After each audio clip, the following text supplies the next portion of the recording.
Assalamualaikum warahmatullahi wabarakatuh. Halo semuanya, kami dari kelompok 5 kelas B mata kuliah Sejarah Pemikiran Ekonomi. Video ini dibuat untuk menyelesaikan tugas akhir mata kuliah ini. So, langsung saja, ini dia videonya.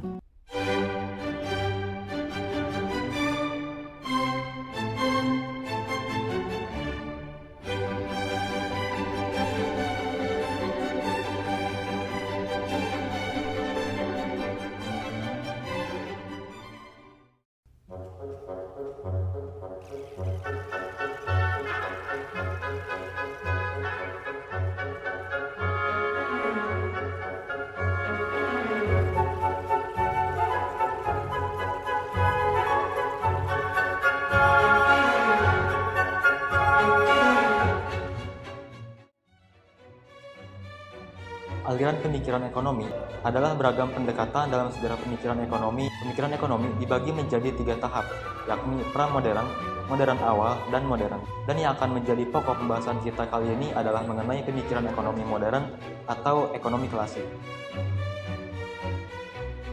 Pemikiran tokoh ekonomi klasik adalah teriakan lantang di akhir abad ke-18 yang mengkritik keras pandangan kaum merkantilis, di mana kaum merkantilis percaya bahwa ekonomi dunia bersifat stagnan dan kekayaannya tetap. Di tengah kondisi ekonomi yang seperti itu, ada seseorang yang merasa gerah akan sistem yang tengah berjalan. Ialah Adam Smith. Adam Smith adalah salah satu tokoh sentral dalam perkembangan ekonomi dunia. Dalam bukunya An Inquiry into the Nature and Causes of the Wealth of the Nations, pemikiran Smith dalam kebijakan fiskal, Smith mendukung adanya anggaran berimbang dan menentang adanya utang publik yang besar. Dalam kebijakan moneter, Smith mendukung sistem moneter yang stabil berdasarkan emas dan perak, dan juga mendukung doktrin perbankan yang bebas. Dan Smith juga dikenal dengan pengembangan ilmu ekonomi yang begitu kuat dengan terfokus pada konsep invisible hand atau tangan gaib. Oke, yang selanjutnya yaitu tokoh Jean-Baptiste Say. Jean-Baptiste Say ini merupakan seorang pengusaha yang berasal dari Prancis. Kontribusi Say yang paling besar terhadap aliran klasik ialah pemikirannya yang menyebutkan bahwa setiap penawaran akan menciptakan permintaannya sendiri. Nah, pendapat Say ini lebih dikenal dengan hukum Say, yang didasarkan pada asumsi bahwa nilai produksi selalu sama dengan pendapatan. Nah, selain dikenal dengan hukum Say, ia juga dapat dikatakan sebagai orang pertama yang berbicara tentang entrepreneur. Say juga mengklasifikasikan faktor produksi menjadi 3 bagian, yaitu modal, tanah, dan tenaga kerja. Lalu yang selanjutnya adalah pemikiran ahli ekonomi David Ricardo. Ricardo melanjutkan karya ilmiah yang dasarnya telah dirintis oleh Adam Smith setengah abad kemudian. Ada 4 pokok permasalahan, yaitu yang pertama teori nilai harga dan barang, yang kedua adalah teori distribusi pendapatan sebagai pembagian hasil dari seluruh produksi dan disajikan sebagai teori upah, teori sewa tanah, teori nilai kerja, teori bunga, dan laba. Berdasarkan hukum besi tentang tingkat upah, sewa tanah dikaitkan dengan hukum kecenderungan imbalan jasa yang semakin menurun. Ricardo juga melanjutkan karya ilmiah yang dasarnya telah dirilis oleh Adam Smith setengah abad kemudian. 4. Thomas Robert Malthus. Malthus dilahirkan pada tanggal 13 Februari 1766 di Surrey, Inggris dari seorang keluarga kaya. Pada tahun 1784, Malthus masuk ke Universitas Cambridge menempuh pendidikan di jurusan matematika dan bahasa, dan lulus pada tahun 1788. Malthus merupakan seorang ahli dalam ekonomi politik. Selanjutnya, kontribusi dari pemikiran Malthus yang pertama ada kependudukan Essay on Population. Populasi manusia cenderung bertambah sesuai dengan deret ukur, sedangkan untuk produksi makanan cenderung bertambah menurut deret hitung.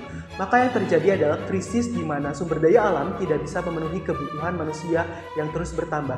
Malthus berpendapat bahwa tingkat pendapatan masyarakat yang tinggi hanya akan mendorong lebih banyak anak. Namun pada kenyataannya, masyarakat yang memiliki pendapatan tinggi malah cenderung memiliki lebih sedikit anak.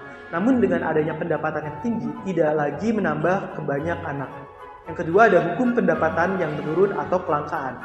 Malthus mengembangkan konsep kelangkaan. Menurutnya, sarana-sarana untuk mendukung kehidupan manusia itu terbatas oleh sumber daya alam, terutama tanah. Sumber daya alam cenderung terus-menerus berkurang, yang sekarang lebih dikenal dengan the law of diminishing return.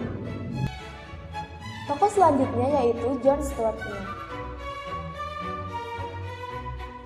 Dalam bukunya, paham klasik disempurnakan dan diberi sentuhan manusiawi dan tidak terlalu kaku mengenai intervensi pemerintah.